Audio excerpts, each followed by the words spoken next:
Hi friends, Vijay Ramesh വ്ളോഗിലേക്ക് നിങ്ങൾക്ക് ഏവർക്കും സ്വാഗതം. എല്ലാവരും സുഖമായിട്ടിരിക്കുന്നു വിശ്വസിക്കുന്നുണ്ട്. എനിക്ക് അത്ര നല്ല സുഖമല്ല, തൊണ്ടയിലെ ശബ്ദമൊക്കെ പോയിരിക്കാൻ. എന്നാലും എൻ്റെ കഴിവിൻ്റെ പരമാവധി ഞാൻ റിവ്യൂ ചെയ്യാൻ ശ്രമിക്കുന്നുണ്ട്. അപ്പോൾ ബിഗ് ബോസിൻ്റെ റിവ്യൂ ആണ് ഞാൻ ചെയ്യുന്നത്. ഇന്ന് 50-ാം ദിവസത്തെ എപ്പിസോഡാണ്. ഷോ തുടങ്ങിയിട്ട് 51-ാം ദിവസവും എപ്പിസോഡ് തുടങ്ങിയിട്ട് 50-ാം ദിവസമാണ് കേട്ടോ. അപ്പോൾ നിങ്ങൾ ഫുള്ളും സ്കിപ്പ് ചെയ്യാതെ കാണണ്ട കേട്ടോ.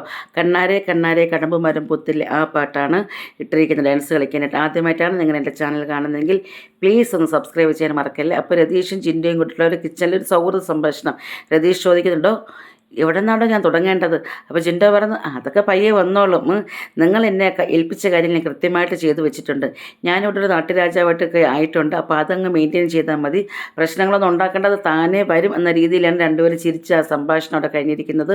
അതിനുശേഷം നമ്മുടെ ശ്രീരേഖയെ റസ്മിനുമാണ്, അതായത് പവർ റൂമിനകത്ത് പെട്ടി വെക്കിയിട്ടൊന്ന് ചോദിച്ചു ശ്രീരേഖ. അപ്പോൾ അതുകൊണ്ട് എന്ന പവർ ടീമിനെ കുറിച്ച് എന്നെക്കുറിച്ച് പുകഴ്ത്തി പറയും. അപ്പോഴത്തേക്ക് നമ്മുടെ റസ്മിൻ, ശ്രീരേഖ ചേച്ചി ഭയങ്കര മൾട്ടി ടാലൻറ്റ് പേഴ്സണാണ്, പുലിയാണ്, മാസാണ് എന്ന രീതിയിലൊക്കെ ചുമ്മാ ഒന്ന് പാട്ടൊക്കെ പാടി ഒന്ന് സൂചിപ്പിച്ചൊരു ഫണ്ണായിട്ട്.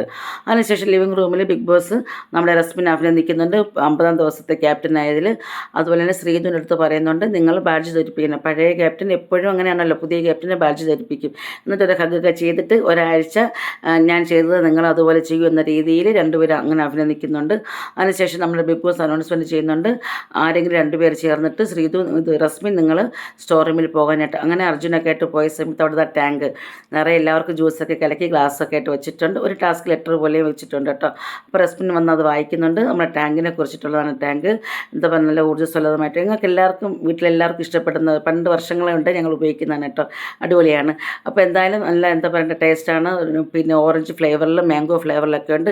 താങ്ക് യു എന്നൊക്കെ പറഞ്ഞിട്ട് റസ്മിൻ അത് പറയുന്നുണ്ട്. അതിന് ശേഷമാണെങ്കിൽ പവർ റൂമിലിരുന്നിട്ട് ബിഗ് ബോസ് അനൗൺസ്മെൻറ്റ് ചെയ്യുന്നുണ്ട്, 3 ആഴ്ച ആയിരിക്കും ഈ പവർ റൂമിലുള്ള ആൾക്കാർ. പക്ഷേ അത്ര പ്രേക്ഷകരുടെ അഭിപ്രായപ്രകാരം എൻ്റെയും തീരുമാനപ്രകാരം ഇവിടെ നിങ്ങൾ അത്ര സജീവമല്ല, നിങ്ങൾ ഇൻവിസിബിളാണ്. അപ്പോൾ അതുകൊണ്ട് ഈ പവർ ടീമിൽ നിന്ന് 2 പേര് മാറണം. അങ്ങനെ പവർ ടീമുകാർ പോകുന്നുണ്ട്. അപ്പോൾ നോറ പറയുന്നുണ്ട്, ആ 2 പേരും ഒരേ കളർ ഡ്രസ്സൊക്കെ ഇട്ട് പോവുകയാണ്, ഇതുപോലെ സന്തോഷത്തോടെ തിരിച്ചു വന്നാൽ മതി എന്ന രീതിയിൽ.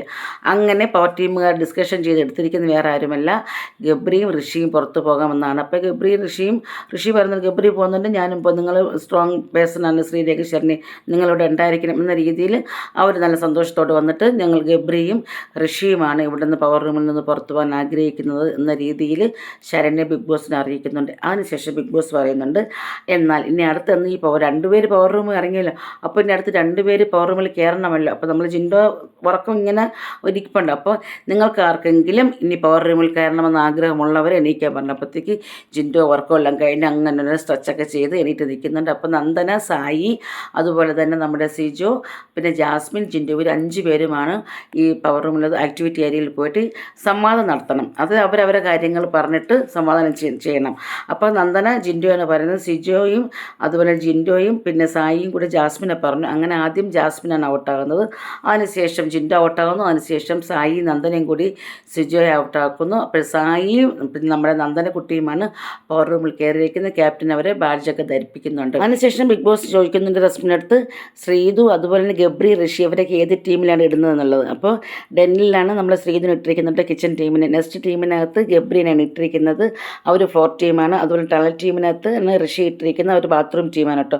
അങ്ങനെ ടീമുകളെല്ലാം ക്യാപ്റ്റന് ജാസ്മിനാണ് ഡെന്നിൻ്റെ ക്യാപ്റ്റൻ, നെക്സ്റ്റിൽ സിജു ആണ് ക്യാപ്റ്റൻ, ടണലിനകത്ത് അഭിഷേക് ശ്രീകുമാറാണ് ക്യാപ്റ്റൻ. അങ്ങനെ ആ കാര്യങ്ങളൊക്കെ സംസാരിക്കുന്നുണ്ട്. അതിനുശേഷം നമ്മളെ പവർ റൂമുകാരെ പാട്ടും ഡാൻസൊക്കെ പാടി പവർ റൂമുകാരെ ആനയിച്ച് കൊണ്ടുവരുന്ന രംഗമെല്ലാം കഴിഞ്ഞിട്ടുണ്ട്.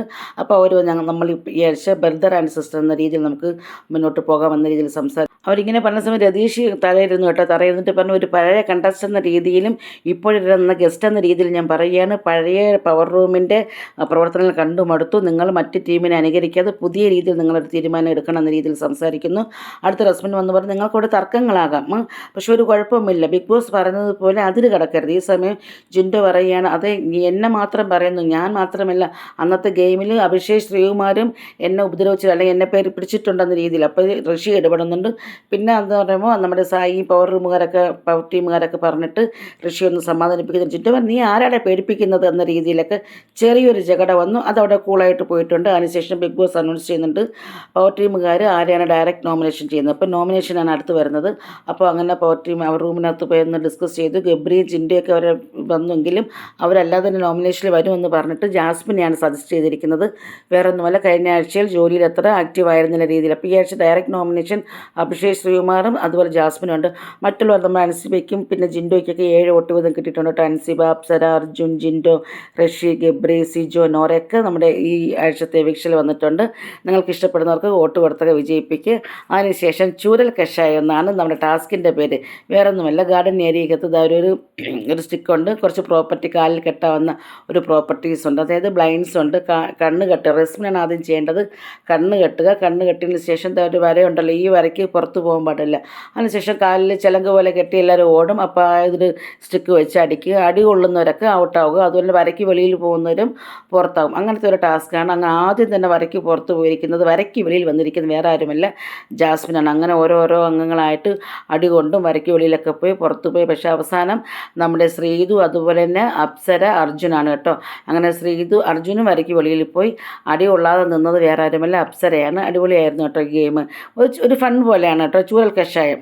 അങ്ങനെ നമ്മുടെ അപ്സരയാണ് ജയിച്ചിരിക്കുന്നത്. എൻ്റെ വിധികർത്താവ് രതീഷായിരുന്നു. അടിപൊളിയായിട്ട് ആ ടാസ്കും കഴിഞ്ഞു കേട്ടോ. അത് എന്താ പറയേണ്ടത്, ഒരാഴ്ച അവർക്കൊരു ഗെയിം കിട്ടുന്ന സമയത്ത് ഒരു സന്തോഷമായിരിക്കില്ല. അപ്പോൾ അവരത് മാക്സിമം അവർ യൂസ് ചെയ്തിട്ട് നല്ല എൻജോയ് ചെയ്ത് കളിച്ചു. അടുത്ത ഗബ്രിയും ജാസ്മിനും ഒരു ജഗടയാണ്. അതായത് ഇപ്പോഴത്തെ ഡെൻ ടീമിനകത്ത് ശ്രീതു വന്നിട്ടുണ്ട്. അന്നത്തെ ഡെൻ ടീം, ഈ ഡേഞ്ചർ കോയിൻ ഒട്ടിക്കുന്ന ടീമിനകത്ത് അൻസിബയായിരുന്നല്ലോ. അപ്പോൾ അതിന് പകരം ശ്രീതു ഇപ്പം വന്നു. ആണ് ഈ ഗെയിം വെച്ചിരുന്നതെങ്കിൽ ശ്രീതു വന്ന സമയത്താണെങ്കിൽ ശ്രീതു എന്തായാലും ഉറപ്പായിട്ട് നിങ്ങൾ തന്നെ ജയിച്ചേൻ എന്ന രീതിയിൽ ജാസ്മിനായിട്ട് പറയുന്നുണ്ട്. അപ്പോൾ ശ്രീതു കടന്നു വരും. എന്താണ് അപ്പോൾ ഗബ്രി, ഞാൻ അങ്ങനെ ഇല്ലേ പറഞ്ഞത്, ശ്രീതുവാണ് ഡെൻ ടീമിൽ ഉണ്ടായിരുന്നെങ്കിൽ ജയിച്ചേനെ. ഇവൾക്കാണെങ്കിൽ ഒട്ടും വയ്യ, ഇവള് പട്ടി കഥയ്ക്കും പോലെ കഥയ്ക്കുകയായിരുന്നു എന്ന് പറഞ്ഞത് ജാസ്മിൻ അങ്ങ് ചാടി തുള്ളി. ഇഷ്ടപ്പെട്ടില്ല കേട്ടോ. ജാസ്മിൻ അങ്ങ് എണീറ്റിപ്പോയി. ഒരു സൈഡിൽ ഇവിടത്തെ കാണിക്കുന്നു, മറു സൈഡിൽ നമ്മളെ ജിൻഡോയും അതുപോലെ രതീഷും. അപ്പോൾ ജിൻഡോ പറയുന്നുണ്ട്, അതാ കണ്ടോ അവിടെ അവരെ ജയിപ്പിക്കാൻ നോക്കിയിട്ട് ആ ഇഷ്യൂ പറഞ്ഞാൽ പണങ്ങുന്നത്. ജാസ്മിൻ ആ റൂമൊന്ന് ചാടി തുള്ളി മുറിക്കകത്ത് പോയിട്ട് മയക്കെല്ലാം വലിച്ച് എറിഞ്ഞിട്ട് ബെഡ്ഷീറ്റും പോച്ചൊരു കിടപ്പ്. അപ്പോഴത്തേക്കും നമ്മുടെ രതീഷ് പറയുകയാണ്, അവൻ അവളെ ഇങ്ങനെ മൈദാമാവോണ്ട് തേച്ച് ഒട്ടിക്കും എന്ന രീതിയിൽ. അപ്പോൾ ജിൻഡോ പറയുന്നുണ്ട്, എന്തായാലും ഗബ്രി ഇതിന് എന്തായാലും ഇല്ലാണ്ടാക്കും, അത് ഉറപ്പ് തന്നെയാണ്. അപ്പോൾ രതീഷും പറയുന്നുണ്ട്, അത് തന്നെയാണ്, ഇവൾക്ക് അഹങ്കാരമാണ്. രതീഷ് പറഞ്ഞു. ജിൻഡോ പറയുന്നത്, ഗബ്രിക്കാണെങ്കിൽ ബുദ്ധിയുണ്ട്, അവനെ എങ്ങനെയാണെന്ന് കളിക്കണമെന്ന് അറിയും, ഇതിന് ഒരു ഇതുമില്ല. അപ്പോൾ ജാസ്മിൻ വിചാരിക്കുന്നത്, ഞാൻ അവനെ ജയിപ്പിക്കാൻ നോക്കിയിട്ട് എനിക്കിതാണോ ഗതി എന്ന രീതിയിലാണ് പോയി കിടക്കുന്നത്. ഈ സമയം വാഷ്റൂം ഏരിയ കാണിക്കുന്നുണ്ട്. ഗബ്രി ഇതങ്ങനെ പേടിക്കുന്ന ഒരു മ്യൂസിക് ഇടുന്നുണ്ട് കേട്ടോ. അപ്പോഴത്തേക്ക് എന്ത് പറ്റിയെന്ന് പറഞ്ഞിങ്ങനെ പേടിക്കുന്നു. എല്ലാവരും നോക്കുന്നു, ഇനി വൈൽഡ് കാർഡ് എൻട്രീസ് ആരെങ്കിലും വരുന്നതാണോ. അപ്പോൾ പിന്നെ ഗ്രൗണ്ടിനകത്ത് നിന്ന്, അതായത് ഗാർഡൻ ഏരിയയിൽ നിന്ന് എല്ലാവരും നോക്കും എന്താ പാടുന്ന രീതിയിൽ. അപ്പോഴത്തേക്കും അടിപൊളിയായിട്ടൊരു ബൊമ്മ എന്ന് പറയുന്ന പാട്ട് ഞാൻ കുറച്ച് കേൾപ്പിക്കാം കേട്ടോ. കോപ്പറേറ്റ് കിട്ടുമോ അറിയത്തില്ല, എന്നാലും ചെറിയൊരു പാട്ട് കേൾപ്പിക്കുക. അങ്ങനെ അടിപൊളിയായിട്ട് ഡാൻസ് കളിച്ചിട്ട് അത് ഇന്ന് രാത്രിയത്തെ എപ്പിസോഡ് തിരിയാൻ എല്ലാവരും ഗുഡ് നൈറ്റ് ബിഗ് ബോസ് എന്നൊക്കെ പറഞ്ഞ് പോകുന്നുണ്ട് കേട്ടോ. അതിന് ശേഷമാണ് നമ്മുടെ BB+ വരുന്നത്. BB+-നകത്ത് റസ്മിനും ശ്രീതും ചെയ്യുമ്പോൾ ചെറിയൊരു സംഭാഷണം. എനിക്ക് രണ്ടുപേരത് ക്രഷ് അടിച്ചുകൂടെ വന്നപ്പോൾ, ഒന്ന് ഗബ്രി നല്ല ഹാൻസം ആയിരുന്നു, പക്ഷേ അതോർന്ന് സംസാരിക്കുന്നത് കണ്ടിട്ട് എനിക്ക് അവനുള്ള ക്രഷ് പോയി. പിന്നെ വേറൊരാളുടെ ഞാൻ പറഞ്ഞിട്ടുണ്ട്, അതായത് ശ്രീതുവിനോട് പറഞ്ഞിട്ടുണ്ടല്ലോ. അങ്ങനെ രതീഷ് അൻസിബയോട് പറയുന്നത്, ഞാൻ മനസ്സിലാക്കിയത് അൻസിബ വളരെയധികം ഓരോ ആൾക്കാരിങ്ങനെ സ്കാൻ ചെയ്ത് മാത്രമേ മനസ്സിലാക്കി ഇടപെടുകയുള്ളൂ. അതേ ചേട്ടാ, എനിക്ക് അങ്ങനെയാണ്, give respect and take respect എന്നാണ്. എനിക്കിങ്ങനെ ഈ എന്താ പറയുക, ഡിസ്റെസ്പെക്റ്റ് ചെയ്യുന്ന ആൾക്കാരോട് ഞാൻ ഇടപഴകില്ല എന്ന രീതിയിൽ സംസാരിക്കുന്നു. അതിനുശേഷം നമ്മുടെ അഭിഷേക് ശ്രീകുമാർ റെസ്പെക്റ്റ് സൗഹൃദ ഫോൺ സംഭാഷണം. എന്തൊക്കെയാണ് നിനക്ക് ഫുഡൊക്കെ അവിടെ ഇഷ്ടപ്പെടുന്നുണ്ടോ? എനിക്ക് ഫുഡൊന്നും ഇഷ്ടപ്പെടുന്നില്ലടി, 100 ദിവസം എങ്ങനെയും പിടിച്ച് നിൽക്കണം എന്ന രീതിയിൽ ഒരു ഫണ്ണായിട്ട് അവർ സംസാരിക്കുന്നുണ്ട്. അതിനുശേഷം ഉണ്ടല്ലോ നമ്മുടെ നോറയും ശ്രീരേഖയും തമ്മിലൊരു ഇഷ്യൂസ് വരുന്നുണ്ട്. അപ്പോൾ ആ ഇഷ്യൂസ് എന്താണെന്ന് വെച്ച് ഞാൻ പറയാം. പവർ ടീമിനെ കുറിച്ച് മോശമായ അഭിപ്രായം നമ്മുടെ നോറ ശ്രീരേഖയോട് പറയുന്നു. അപ്പോൾ ശ്രീരേഖ ചോദിച്ചു, എങ്കിൽ നീ എന്തിനാ ഏങ്ങളിടിച്ച് കരഞ്ഞത് ആ മറ്റേ ഡൗറിയുടെ സ്കിറ്റ് കണ്ടിട്ട്? അപ്പോൾ നോറ പറയുന്നു, നിങ്ങൾ ഓരോ തവണ കരയുമ്പോഴും ഞാൻ നിങ്ങളെ ആശ്വസിപ്പിക്കാൻ വന്നിട്ടുണ്ട്. ഇപ്പം ഞാൻ കരയുന്നതിനെ കുറിച്ച് പറഞ്ഞു, നിങ്ങൾ ഇത്രയ്ക്ക് ചീപ്പാണെന്ന് കരുതിയില്ല. നിങ്ങളെന്ന് വിളിക്കരുത്, യു കോൾ മീ, ഒന്നുമില്ല എൻ്റെ മാഡം, അല്ലെങ്കിൽ എൻ്റെ പേര് വിളിക്കുന്ന രീതിയിലൊക്കെ റസ്മിൻ ഹോൾഡ് ഓൺ ഓരോ ഉണ്ടായിരിക്കാൻ പറയുന്ന രീതിയിലൊക്കെ ക്യാപ്റ്റനോട് സംസാരിക്കുന്നു. അങ്ങനെ നോറ കരഞ്ഞ് കൺഫെക്ഷൻ റൂമിൽ പോയിട്ട് വൈൽഡ് കാർഡായിട്ടുള്ള വന്നവർ പുറത്തുള്ള കാര്യങ്ങൾ ഇവിടെ വന്ന് പറഞ്ഞ് എൻ്റെ ഹസ്ബൻഡിൻ്റെ കാര്യമൊക്കെ എൻ്റെ മാനസികമായി തളർത്തുന്ന രീതിയിൽ സംസാരിച്ചു. അങ്ങനെ നിങ്ങളൊന്ന് വിളിച്ചത് കൊണ്ട് പുതിയ റൂളുമായിട്ട് പവർ ടീമുകാർ വന്നിട്ടുണ്ട്. എന്തെന്നറിയാവോ, ഇവിടെയുള്ള നിങ്ങൾ ജോലി ചെയ്യുന്ന വർക്കിംഗ് ടൈമിൽ സാർ മേഡം എന്ന് വിളിക്കണം. അപ്പോൾ ജിൻഡോ പറഞ്ഞ അടുക്കളയിൽ ജോലി ചെയ്യുമ്പോൾ എങ്ങനെ അതെടുക്കടോ എന്ന് പറയാതെ സാർ മേഡം എന്ന് പറയാൻ പറ്റുമോ? അഭിഷേക് ശ്രീകുമാർ നമ്മളെ വീട്ടിലുള്ള അമ്മയപ്പന്മാരെ സാർ മേഡം എന്ന് വിളിക്കൂ. നിങ്ങളില്ലേ ഇപ്പോൾ നമ്മൾ ബ്രദർ ആൻഡ് സിസ്റ്ററാണ്, ഫാമിലി പോലെ കാണണമെന്ന്. അങ്ങനെ എല്ലാവരും അത് ഇഗ്നോർ ചെയ്യണം. അപ്പോൾ പറയുന്നുണ്ട് ശരണ്യ, നമുക്കിതൊരു ഇംപ്ലിമെൻറ്റ് ചെയ്ത് നോക്കാം, ക്യാപ്റ്റൻ നിങ്ങളെ മോണിറ്റർ ചെയ്യുമെന്ന് പറഞ്ഞിട്ട് അതവിടെ കഴിഞ്ഞു. അതിനുശേഷം ഷോപ്പിംഗ് ടാസ്ക്കാണ്. സായി നന്ദനയും പറഞ്ഞു കൊടുക്കുന്നുണ്ട്. ശ്രീരേഖ എഴുതുന്നു, ഗബ്രിയാണ് കണക്കൊക്കെ കൂട്ടുന്നത് കേട്ടോ. അങ്ങനെ ആ ടാസ്കും കഴിഞ്ഞതിന് ശേഷം ഈ ബൊമ്മ പാട്ടുപാടി ഇപ്പോൾ തന്നെ സായി, അഭിഷേക്, ശ്രീകുമാർ, സിജുവൊക്കെ കിച്ചണിൽ പതുങ്ങുന്നുണ്ടായിരുന്നു. വേറെ തന്നെ കേട്ടോ, ഓവനിൽ വെച്ചിട്ട് മുട്ട ബുൾസൈ ചെയ്ത് കഴിച്ചിട്ടുണ്ട്. നന്ദനയുടെ ഒത്താശയിലൂടെ മറ്റുള്ളവരുടെ ശ്രദ്ധ തിരിക്കാൻ വേണ്ടി നന്ദന പാട്ടൊക്കെ പാടുന്നത് ജസ്റ്റ് ഫണ്ണായിട്ട് കേട്ടോ. അപ്പോൾ അതോടുകൂടി ഇന്ന് ബിഗ് ബോസിൻ്റെ BB+ തീരുന്നുണ്ട്. അപ്പോൾ ഇന്നത്തെ എപ്പിസോഡ് എന്തൊക്കെയാണ് നടന്നതെന്ന് വെച്ചാൽ, ക്യാപ്റ്റൻ നമ്മുടെ റസ്മിൻ പുതിയ ക്യാപ്റ്റൻ അധികാരത്തിൽ വന്നിരിക്കുന്നു. പവർ റൂമിൽ നിന്നും ഗബ്രിയും ഋഷിയും ഇറങ്ങിയിരിക്കുന്നു. പകരം സായി നന്ദനും കയറിയിരിക്കുന്നു. ഡയറക്റ്റ് നോമിനേഷൻ നമ്മുടെ ജാസ്മിനാണ് വന്നിരിക്കുന്നത്. മാത്രമല്ല ഒരു ഗെയിം ഉണ്ടായിരുന്നു, എന്താണ് ചൂരൽ കഷായം, അതിനകത്ത് ജയിച്ചിരിക്കുന്നത് അപ്സരയുമാണ്. അപ്പോൾ ഇത്രയും സമയം വീഡിയോ കണ്ട നിങ്ങൾക്ക് എല്ലാവർക്കും ഹൃദയത്തിൻ്റെ ഭാഷയിൽ ഒത്തിരി നന്ദി. പ്രത്യേകിച്ച് എൻ്റെ മകളുടെ ബർത്ത്ഡേ ആയിരുന്നു. കമ്മ്യൂണിറ്റി പോസ്റ്റ് കണ്ട് ആര്യമോൾക്ക് ബർത്ത്ഡേ വിഷ് ചെയ്ത എൻ്റെ എല്ലാ കൂട്ടുകാർക്കും ഹൃദയത്തിൻ്റെ ഭാഷയിൽ ഒത്തിരി നന്ദി പറഞ്ഞുകൊണ്ട് നാളത്തെ റിവ്യൂമായി വരാം. അതുവരെ നിങ്ങൾ ഇവിടെ പറയുന്നു വിജി രമേശ് വ്ളോഗിലെ വിജി. ബൈ.